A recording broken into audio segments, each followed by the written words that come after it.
Well, thanks for tuning in to another edition of Mid-American Gardener, the stay-at-home edition. I'm your host, Tinisha Spain, and I've changed locations this week. Usually I'm in the dining room, but this week you get to see me sitting on the front porch. So, of course, as usual, our expert panelists are here to take on your questions, and this is the first time we've tried to do a show with 3 panelists, so this is something new that we're trying today. So we'll have them introduce themselves and tell you a little bit about their specialty, and then we'll jump right in. So we'll start with you first, Jennifer Nelson. Hi, I'm Jennifer Nelson. I'm a horticulturalist, and you can find me online at groundedandgrowing.com. And my favorite topics are talking about vegetable gardening, house plants, and just general horticulture. Okay, wonderful. Jennifer Fishburne. Hello, I'm a horticulture educator with the University of Illinois Extension, specifically covering Sangamon, Menard, and Logan counties. While I can talk just about anything, my favorite things to talk about are vegetables, herbs, flowers. I enjoy talking about trees as well, but I can answer just about any question. Okay, great. I have a tree question coming up, so put a pin in that. Okay. And last but not least, Miss Ella. I'm Ella Maxwell, and I work at a nursery up here in Peoria, and I'm also a master gardener. And my my love is perennials, but I can talk a lot about trees and shrubs and other landscaping ideas and things. So we'll see how it goes. Wonderful. We got a nice cross section of expertise and interests tonight. So that's great. So as usual, we've got our show and tells. So Jennifer Fishburne. Okay. And why don't we start with you? What did you bring? And tell us a little bit about it. All right. Well, I want to talk a little bit about trimming those herbs. Now is the time for most of central Illinois that our herb plants have started to flower or have already finished flowering or getting to that end. So tonight I have chives and a sage that are about finished blooming. The chives, you can actually touch them and they feel dried. And the sage, you can see that the flower blooms have kind of stopped at the bottom here, and we have just a few left. So this is indicative to me that I need to trim these back. With the sage, you're going to trim that back to where there's 2 leaves, a node. And with the chives, that one's a little bit different. It's one of those plants that's a lot of fun to trim because you can just whack the whole plant off. It'll be just as happy as can be. I probably wouldn't use the stems that have the flower buds on them. Those are a little tough, but the others, you could still use those leaves. And then that plant within a couple weeks should just be back and flourishing as usual. The sage will benefit. It's a woodier plant. It will benefit also from a good haircut, trimming it back about a half, depending on how big your plant is. But you want to get the plants trimmed back at this time because those flower buds will tell that plant it's time to kind of quit doing what it needs to do, and that it'll just get rattier looking and not as healthy looking. So to keep that plant nice and healthy, you want to trim back those perennial herbs.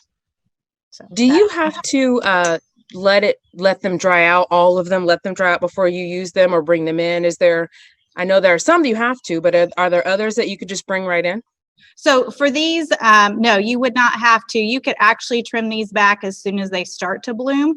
The reason I allow them to bloom out, so let them fully bloom, is so that the pollinators, so your insect pollinators like your bees and your butterflies and wasps, can enjoy the nectar from a lot of these herb plants. A lot of them are great for that purpose. But there are a lot of herbs that you could cut fresh or before they flower and just use them straight to the table. So, one that comes to my mind that most everybody's going to grow probably as an herb is basil. That's an annual plant, and that one you definitely do not want it to get dried, or the plant will kind of cease growing. So you want to get that when those flowers are still a little bit in bloom to trim. All right. Yes. Thank you. Thank you so much for sharing. Okay, let's see. Ella, you have a show and tell tonight as well. Yes, I do. All right, let's see it. My show and tell is also about perennials, and I just wanted to show this book. This is Tracy DiSabato's book, The Well-Tended Perennial Garden, And one of the tips that she talks about is the fall blooming perennials, how you can cut them back so that they'll branch out, and you can take like half of the plant and cut it back so it'll still bloom, it'll be taller, but you can also get it to branch out. So this would be something like this one right here is actually a goldenrod, but I don't know if you can see, but it's actually, here's what it would look like, just straight stem, but I cut it back and now I have all of this. So it makes it, much shorter. So you can do the same thing with asters. You can do the same thing here with Joe Pye weed, eupatorium. I've just cut it back, and you can do all this cutting back between, the whole month of June or the end of May. Phlox is another one. So all of these can sometimes get too tall. So cutting them back, although you might get a smaller flower, you get more flowers. So I think it's just a great way to keep the perennial garden kind of in check. I've got a lot of goldenrod in our yard, and butterfly weed as well, and they both kind of can overpower an area. Can you do that? Can you do that with the butterfly weed as well? I don't think necessarily you'd need to do it with butterfly weed because that Asclepias is real small, but you could do it with the common milkweed that gets so I'm sorry, tall. I misspoke. It's common milkweed, and it's very tall. Yes, you could cut that back. And again, you need to have all of this cut back before the 4th of July so that you still get a good flower display. Okay. All right. Thank you. All right. We're on to Jen Nelson. Now you've got a show and tell that goes along with a story. So you take it away from here. Well, it goes along with a question that we had from a viewer, and I don't know if we can get that up there. So this person has this plant 2 years old, and it began dropping leaves when she brought it home, and she repotted it because she discovered the pot had no drainage. She's tried watering from the top, from the bottom, and watering weekly, but leaves are still dropping off and new ones are produced. She's looked for insects by doing the white paper trick. So putting white paper and kind of knocking the plant to see if anything falls onto the paper. And she wonders what she should do. Should she put it outside? It's in a south window. And if it's really bright out, she pulls the shade. So I wanted her to feel better. I have the exact same plant. If she wants, the plant that she has is the fiddle leaf fig, which I've got one, and it's got, and if I can show it, it's got the same problem that the viewer is experiencing, these brown leaves. I had some leaves fall off as well, and it turns out it's a super, super common problem with this type of ficus. It is either a fungal spot or a bacterial spot, and it usually shows up due to root rot.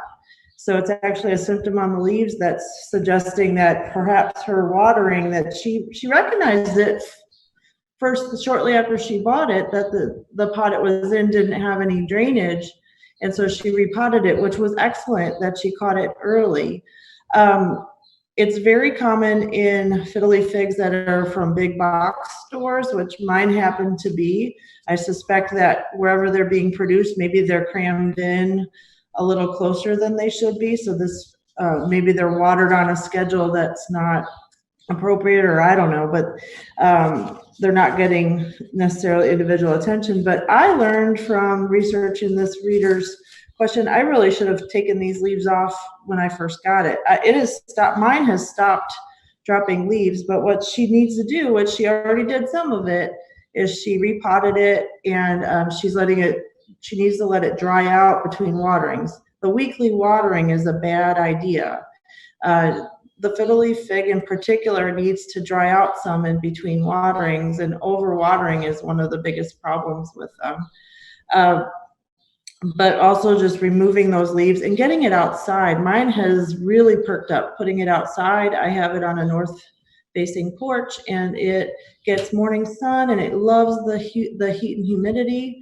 and it's put out probably half a dozen new leaves since I put it out about 3 weeks ago. So it's growing gangbusters. But yeah, I wanted her to feel better that, you know, even panelists on Mid-American Gardener have the same problem. Yes, we do. Ella's smiling and nodding as well. Okay, we're going to go to another question. 935. This one is for Jennifer Fishburne. This is a plant ID question, and it's kind of a follow-up. So earlier in May, we had someone write in, this woman, Jim and Carrie Chriselle. Their son bought a home, and they had this plant that they found on the property. Well, she writes in again and tells us as a follow-up, wanted to touch base about the photo I sent on the 12th. That was growing at my son's house. It has since begun to bloom, and wanted to send a picture to show you all what it looks like and see if someone can tell us what it is. Thank you so much. So what do we think, Jennifer? I think it is a hollyhock, and I'm pretty sure that's what it is. And it's probably one of the prettiest hollyhocks I've seen. Hollyhocks grow anywhere from 2 to 6 feet tall and taller. They will start blooming midsummer up until possibly early fall. Generally, they bloom for about 4 weeks, 4 weeks long. So it's a pretty long bloom time. This one here, I believe, is pink, and it comes in shades of yellow, pink, lavender, red, and almost black and white. So it can come in many different colors. It's actually a biennial, which means that this plant is 2 years old that we're seeing. It's got a flower stalk. The first year you'll just see a rosette of leaves with no flower stalk. So here, this one we know is 2 years old. What people don't realize is they think it's always the same plant. It's not. They'll reseed very nicely, so you'll continue to get those plants coming up in the same location year after year.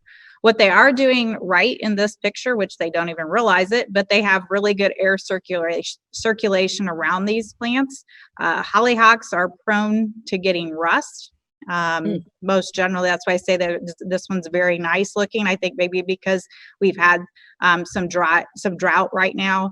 It's dry out, so it's not getting the hot, humid, moist conditions that necessarily right for the rust yet. Or it could just be that it's a little more resistant, but it's got some really good air circulation. They've got it spaced nicely, so it should continue to grow really well for them. But hollyhocks are one of those old-fashioned flowers that you see a lot of old farm gardens and such. It's people either really like it or they don't. I would recommend putting it in the back of the border of a garden so that you don't see the rust on the leaves. If you do get rust, make sure you clean up all that plant debris and dispose of it. And then generally you'll see it pretty much every year. But do they spread fairly aggressively? Like the hollyhocks, they're not necessarily aggressive. They'll reseed. So if it comes up in a spot that you don't want the plant, you can easily pull those starts out or transplant them somewhere else. But it will continue to be there should be there for a long time. Great, thank you. Sorry about my dogs. Somebody's going to make an appearance every show. The kids or the dogs. So it's almost like I hope you guys are looking for those appearances every week because somebody's going to show up in the show. Okay, well, this one is for Jennifer Nelson. This is actually from my backyard. When we moved here, there were several fruit trees in the back. We've got apple trees. We had a peach tree, but those 2 brutal winters that we had back to back took that baby out. So we've got pears and apples, and we have these dark spots on the apples. And there's 2 things that I'm thinking of, but I'm not the expert here. So I would love to hear what you guys think. Jennifer, this appears every single year. And I spray them. I spray my trees. I follow the schedule. I'm very Jim Schuster about the schedule. And for some reason, I'm not having good luck. So what do you think? And what can I do? Well, I think it's a fungal problem, and I think it's either sooty blotch or fly speck. And sooty blotch gets bigger than what you're showing here, and fly speck just stays like little pinpoints on the apple. Oh, okay. So the size will be a good indicator. The size will be a good indicator of what you're dealing with, but the good news is it's totally cosmetic. It's not going to affect whether your apples are edible or not. You can sometimes just rub it off. fungicides, which I don't know what kind of sprays you're using, but if you're using something with a fungicide, and it may help, but you also may need to look at how you're pruning and maybe thinning your fruit to increase that air circulation, like what Jennifer was talking about with the rust, letting the fruit dry out, letting the air, not letting anything sit overly wet for long periods, because that's going to promote fungal growth. Okay, I will. Pruning falls under my husband's chores, so I'll have him watch this. And thinning is a tough thing to do, but when you do it, you'll get better results. And Tanisha, really, I do think you also have an insect problem. On the one apple, you can kind of see a D-shaped wound, and that is actually from a curculio. It's a beetle. And so the spray schedule sometimes can miss those. They are probably one of the number one insect pests on apples. And you can also have a trap. You can take like an artificial red apple and cover it with like Vaseline or some type of tanglefoot and hang it in the trees, and the beetle will go for that and maybe leave your small fruit alone. But it's made a permanent injury that will cause a dimple, still edible, but I don't think you can wipe it off, and I do think maybe some of it is fungus related. So I've got a couple things going on there. That's what the spray does, is it helps to prevent both insect and disease problems. So you want to make sure that your spray can cover both of those and that you're timing the application correctly. I will say that the application schedule got a little screwy because it's been so wet, and I'd always try to find a good stretch, especially in the early spring, when I was trying to find a good stretch of a few days and there weren't any. So I kind of got behind, but I'll see if the spray that I'm using has a fungicide in it and do some more investigating on what those little blemishes are, or if I can wipe them off or not. Yeah. I'll turn into a project the kids and I do together. Okay, we're going to Ella, question 948. Can you tell me what this bush is and will it keep growing?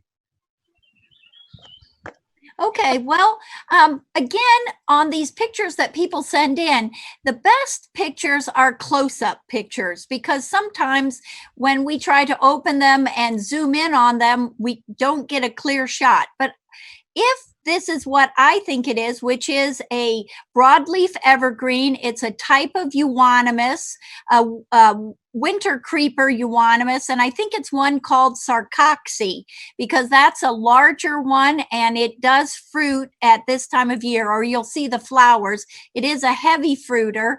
So if it keeps its leaves mostly through the winter, I'm pretty sure that's what it is. And it can get 6 feet tall. It can be sheared back just pretty much any time up until about the 1st of September.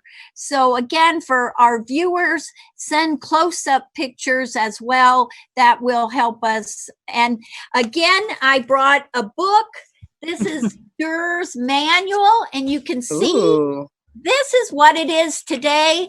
This is what it was when I was in school. So there's just so many wonderful plants out there, but it's an excellent reference material. And that's the one thing about extension, the master gardeners, all of us with degrees, is that we learned how to look things up. Maybe we don't have the answer, but we can find the answer for you. Mm-hmm. That's what I appreciate the most about you guys. and those leaf shots, more on the photos, when you take those close-ups, what is the best angle? What do you want to see? The full leaf, a section of the leaf? What's most helpful for you? Well, again, for so that they can send in good quality shots. What do you guys? Determining these, we need to be able to see the leaf arrangement, because that tells you whether they're opposite or alternate, and that's a big clue on how to first identify a leaf. And then there is good pictures overall of backing up of what the shape of the plant might be, but again, more than one picture. Okay. Anybody else have any thing to throw in there about plant ID and how it makes it easier on your end? Well, I would go ahead, Jennifer. Sometimes if you put something in for scale, like if it's a quarter or your hand or something to let us know kind of the size of what you're looking at, especially when you're talking about insects and whatnot, it can help figure out one choice versus the other and doing the ID. Were you going to say something else, Jennifer? No, just exactly along those lines, particularly if it's, as Jennifer mentioned, an insect or something small, placing a penny, a quarter, a ruler next to it is very helpful so we can see that scale, because the picture isn't going to tell you how tall something is or how big a leaf is. But exactly, and to back up what Ella said, and that's that we need all different angles, so the far away and the close up, because as we were talking earlier, we couldn't zoom in on that picture well enough to make a positive ID, but Ella's familiar with that particular plant, so she was able to do that. Got it. Okay, so that's your assignment out there, Mid-American Gardener people. All right, 936. This question is for Jennifer Fishburne. Why are some trees, and they put sycamores in parentheses, leafing out so late this year? So what we're seeing with sycamores, they did not leaf out late. They leafed out at their normal time, but what occurred this year was the perfect storm, so to speak, and that's that we had a cool, wet spring, which is a great opportunity for anthracnose to come alive, so to speak, infect the leaves of our sycamores when those leaves are emerging, and then those leaves die, they fall off the tree. So currently right now in Central Illinois, what I'm seeing, particularly in my yard, is that the sycamore leaves are, quote, emerging, but it's actually a new set of leaves that's coming out. So anthracnose is the problem, and that infects ash, dogwood, elm, hickory, maple, oak, sycamores, walnuts. So it has quite a few trees. So we've been seeing this pretty widespread as we had a cool, wet spring. It'll form cankers. It can cause some of those twigs to fall off. So any of that debris should be raked up and disposed of so that those spores don't stay for next year, hopefully. But they always do. They stay on the cankers of the trees. We don't really recommend a treatment because it would be a fungicide that would be preventative. And if you have, a 50-foot tall sycamore tree, that's just not very wise use of your funds. So we that have these types of trees, so myself included, I have a sycamore, we just learn to accept that every year. Okay, thank you. Right.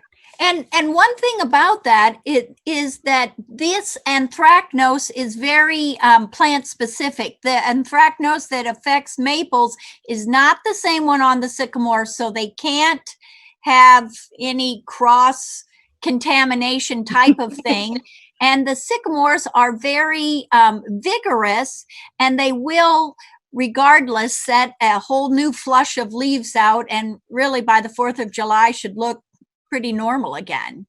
Exactly. So I have an anthracnose on our hickory and an anthracnose on our sycamores. The sycamores defoliated, the hickory trees did not. So it will affect different trees differently, and yes, there's different types of it. Thank you. Thank you, ladies. Okay, let's see. 949. This one is for Jennifer Nelson. It's an indoor plant question. I've had this plant for 10 years. In early spring, I noticed it starting to die. I transplanted it, but it's still not looking great. Most of it's soft to the touch, but some are brittle and die off. I'm sure they're talking about the leaves there. The trunk is brown except for the top 1/3. Hopefully you can see this from the pictures. Do you have any suggestions? So, oh my gosh, is that my unicorn? It is. Yes. Oh my gosh. That is the one plant that I cannot keep alive. And there it is. Can I answer? Can I weigh in? Sure. Go for it.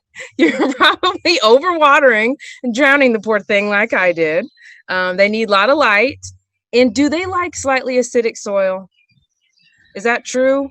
I'd have to look that one up because offhand, I don't know. There it is. That's how it always starts. Oh, my heart. But she said she's had it for 10 years. So that tells me she's been doing the right thing for for 10 years. So I would wonder if something changed. Did she move? Did she cut down a tree did she put it in a different room in her house? Did she do something different with the plant? Something changed. Yeah, because that's pretty big. And that's a Norfolk Island pine. She said she didn't Right. know what it was. It's a Norfolk Island pine. And they actually do grow in a place called Norfolk Island, and they get to be 10 feet around. So they get to be huge. I had somebody send me a picture once because I wrote an article, and when it goes on the internet, it can go anywhere. I had somebody send me a picture. They wanted to know what to do about the Norfolk Island pine that was about to fall on their house. They were from Australia. It was leaning. And I said I wasn't sure I was qualified to answer. Since I was in a different hemisphere, but to call a tree service. So I was going to say that's a tree service call. They officially graduated out of horticulture. yeah, I was like, yeah, I wrote an article, but about it as a house plant, not as a landscape plant. Wow. Okay. Well, so something's changed at the home, That's what I would think. And I would look at, it's exactly what you said, the overwatering because root rot, and they need a lot of light. So if she's got it in front of a different window than what she's normally had, something changed in how she's treating it, because it's not like she just bought it. She's had it for 10 years and it's really big. Okay. Well, ladies, believe it or not, our time is up. So that always goes so fast. Thank you so much for sharing your time and talents tonight. We had a good time, good discussion, and we will see you next time. Good night.